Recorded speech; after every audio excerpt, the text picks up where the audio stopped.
Abdullah, kakak dari bandar narkoba berpengaruh asal Tangga Buntung, Palembang, akhirnya tertangkap Satuan Reserse Narkoba Polrestabes Palembang.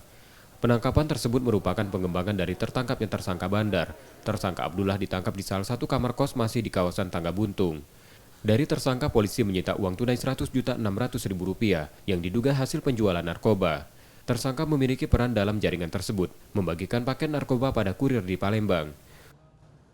Jadi uang yang ada di depan kita ini adalah uang pembayaran narkoba.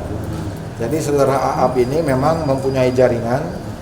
Jadi mereka ngambil barang dari Aab, setor, ngambil barang, setor. Terus totalnya sejumlah 100.600.000. Jadi kalau bahasa kita uang pembayaran lah, uang setor. Betul, termasuk keluarga bandar besar yang ada di Kota Palembang.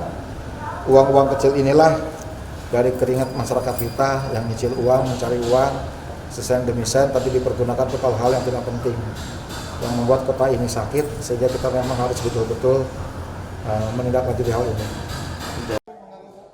Setelah operasi gabungan besar di wilayah narkoba Palembang, Polrestabes Palembang terus melakukan pengembangan, mulai menangkap bandar besarnya hingga ke jaringan lain di bawahnya. Yudi Kiswanto, Kompas TV, Palembang.